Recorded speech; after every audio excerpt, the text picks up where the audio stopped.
አርሰናል እንደደመቀ የቀጠለበት የዘንድሮ የአውሮፓ ቻምፒዮንስ ሊግ ትላንት የመጀመሪያ ዙሩ ተጠናቋል። ቤኔፊካን የገጠመው ሪያል ማድሪድ በአንጋፋውና በቀድሞ አሰልጣኙ መሸነፍ ችሏል። ቤኔፊካ ሪያል ማድሪድን 3-2 በማሸነፍ በመጨረሻው ሰዓትም ቢሆን ወደ ጥሎ ማለፉ ተቀላቅሏል። ሊቨርፑል ግማሽ ደርዘን ጎል አስቆጥሯል። ባርሴሎና 4-1 አሸንፏል። ስለነኚና ስለሌላ አውሮፓ ቻምፒዮንስ ሊግና ሌሎች ዜናዎች ይዘን መጥተናል።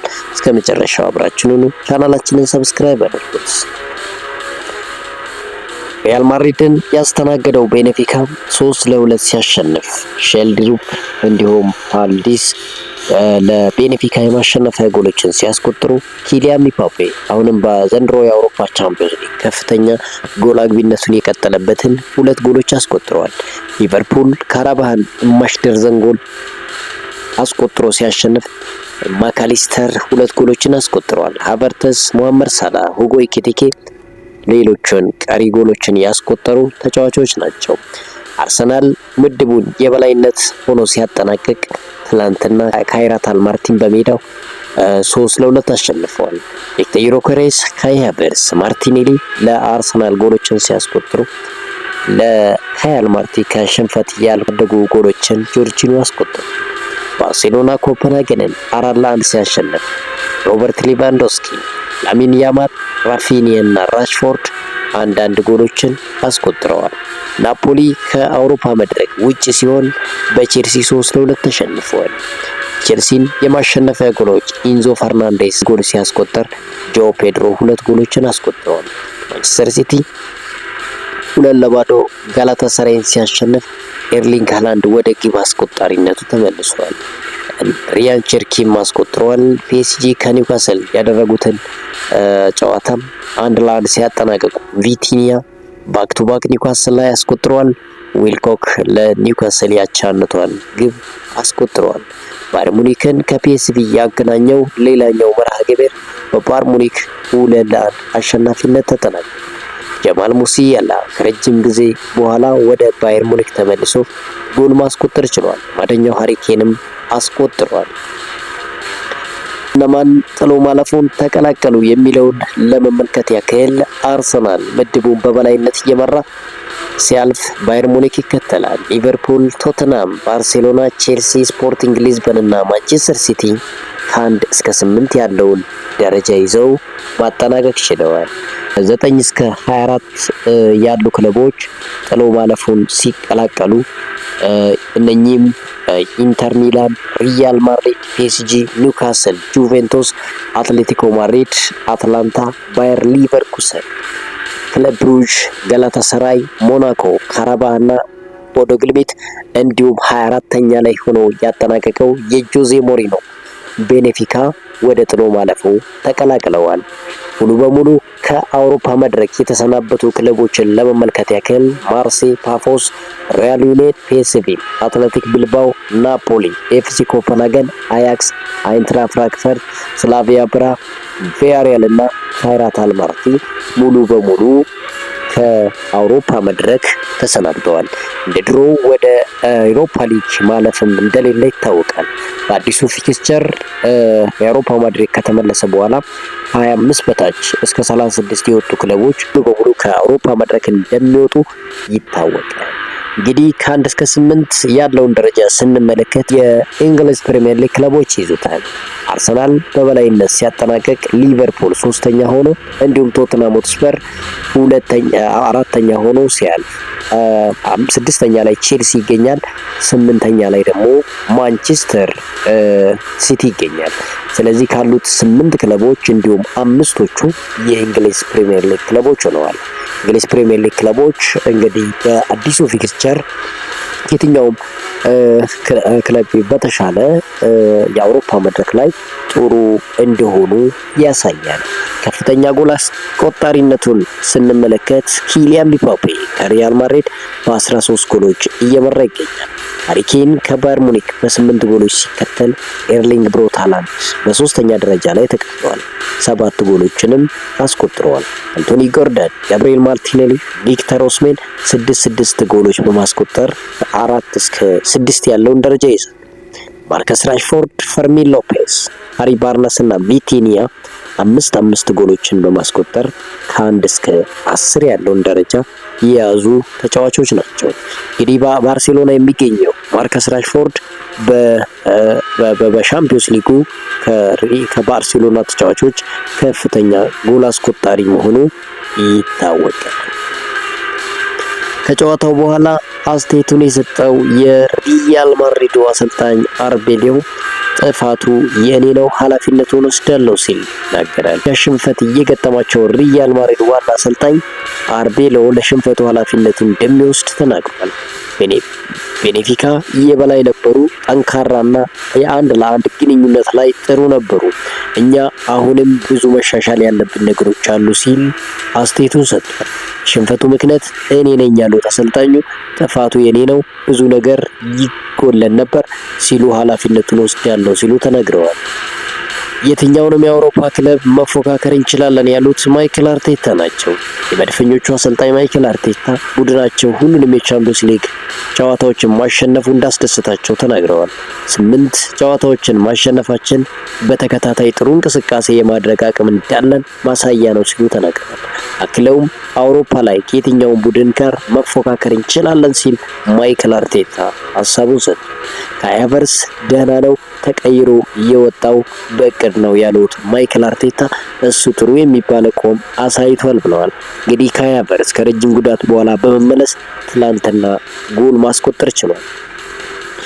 ከቼልሲ የበለጠ ተጫውተናል ያሉት አንቶኒዮ ኮንቴ ከአውሮፓ መድረክ ውጭ መሆናቸው ተረጋግጧል። ናፖሊ በቼልሲ መሸነፉን ተከትሎ በዘንድሮ የአውሮፓ ቻምፒዮንስ ሊግ ውድድር ውጪ መሆኑ ተረጋግጧል። ከጨዋታው በኋላ አስተያየታቸውን የሰጡት አሰልጣኝ አንቶኒዮ ኮንቴ በቡድኑ አቋም በጣም ተደስቻለሁ ሲሉ ተናግረዋል። ከግማሽ በላይ የሚሆነውን የቡድን ስብስብ ባይኖረንም ከቼልሲ የበለጠ ተጫውተናል ሲሉ ጨምረው ተናግረዋል።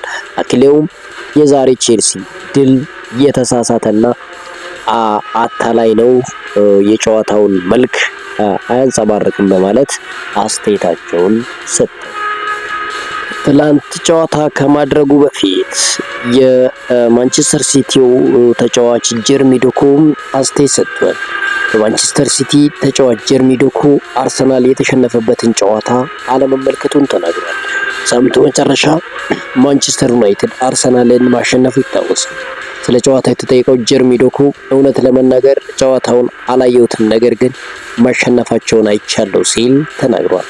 ማንቸስተር ዩናይትድ እኛን ማሸነፈናል ያለው ጀርሚ ዶኩ ነገር ግን ምርጥ ጨዋታ ተጫውተናል፣ ምርጥ እኛ ብቃታችን ላይ አልነበርንም ሲል አስተያየቱን ሰጥቷል። አክሎም ብዙ ጨዋታዎች አሉ፣ ራሳችን ላይ ማተኮርና ራሳችን ላይ መስራት አለብን ሲል ጀርሚ ዶኩ ተናግሯል። ገና ከአርሰናል ጋር እንጫወታለን፣ ስለዚህ ብዙ ነገሮች ይፈጠራሉ፣ የእነሱ ጨዋታ ላይ አናተኩርም፣ ነገር ግን ከተሸነፉ ለእኛ ጥሩ መሆኑ እርግጥ ነው ሲል ጀርሚ ዶኩ ተናግሯል።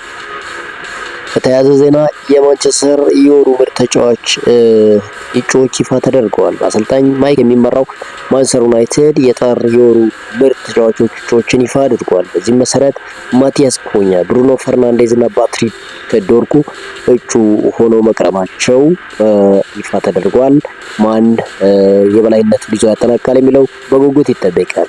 የሊቨርፑል አሰልጣኝ አርኔ ስሎት ስለ ቡድናቸው ባለፈው ዓመት ሊጉን ያሸነፉት ከቻምፒዮንስ ሊግ ተሰናብተው በቂ ጊዜ ስለማግኘታቸው መሆኑን ተናግረዋል። አሰልጣኙ ሲናገሩም ባለፈው ዓመት ሊጉን ያነሳንበት አንዱ ምክንያት ከፒኤስጂ ጋር ስለተጫወትን ነው ሲሉ ተናግረዋል። ከአውሮፓ ቻምፒዮንስ ሊግ ከተሰናበትን በኋላ ለሊጉ ጨዋታዎች ለመዘጋጀት አንድ ሙሉ ሳምንት አግኝተናል ሲሉ ጨምረው ተናግረዋል። አክለውም ሊቨርፑል ውስጥ ሁል ጊዜ አላማው ሊጉን ማሸነፍ ነው፣ ነገር ግን በ30 ዓመት ውስጥ 2 ጊዜ ነው ያሸነፈው ሲሉ ተናግረዋል። በዚህ ዓመት ከእኛ ምን አይነት ውጤት ማስመዝገብ እንደሚጠበቅ እናውቃለን፣ ክለቡ ውስጥ ምን ተቀባይነት እንዳለውና እንደሌለውም እናውቃለን ሲሉ አሰልጣኝ አርኔ ስሎት ተናግረዋል። የሰማዮቹ አሰልጣኝ ሊያም ሮሲነሪ ኮል ፓልመር በቼልሲ ቤት በጣም ደስተኛ ነው ሲሉ ተናግረዋል። እንግዲህ ኮል ፓልመር በማንቸስተር በመገኘቱ ምናልባት ማንቸስተር ዩናይትድን ይቀላቀላል እየተባለ የሚናፈሰው ወሬ ፍጹም ውሸት ነው ሲሉ እየተናገሩ ይገኛሉ። አሰልጣኝ ሊያም ሮሲነሪ ፓልመር የማይነካ ተጫዋች ነው የሚሉት አሰልጣኙ እሱ አስደናቂ ተጫዋች ነው፣ ስለ እሱ የሚነገሩት ነገሮች ሁሉ ሐሰተኛ ናቸው ሲሉ ተናግረዋል።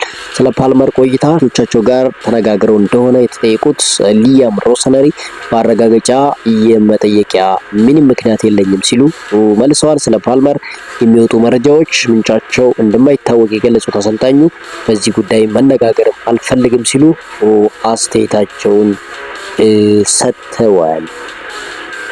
የማንቸስተር ሲቲው ተጫዋች ጀርሚ ዶኩ በማንቸስተር ደርቢ ዲያጎ ዳሎ የሰራው ጥፋት ከባድ ሊሆን ይችል ነበር በማለት ገልጾታል።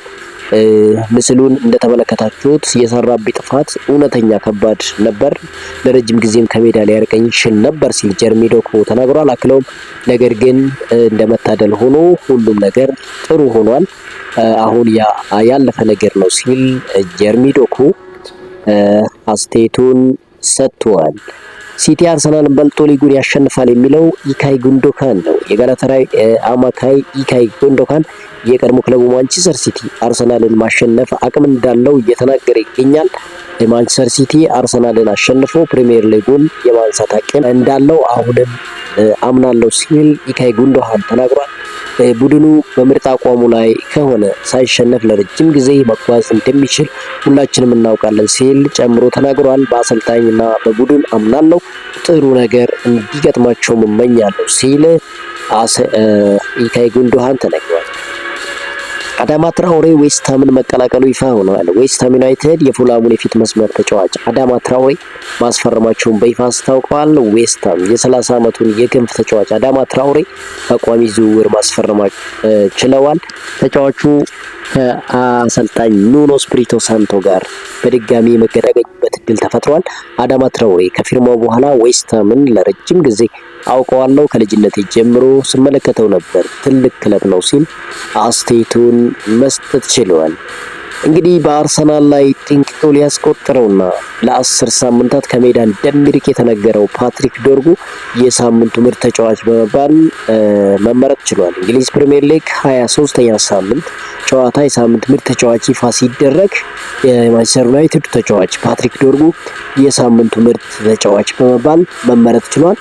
ፓትሪክ ዶርጉ ማንቸስተር ዩናይትድ አርሰናልን ባሸነፈበት ጨዋታ አስደናቂ ግብ ማስቆጠሩ ይታወቃል። በዚህም ፓትሪክ ዶርጉ የሳምንቱ ምርጥ ተጫዋች በመባል ተመርጧል።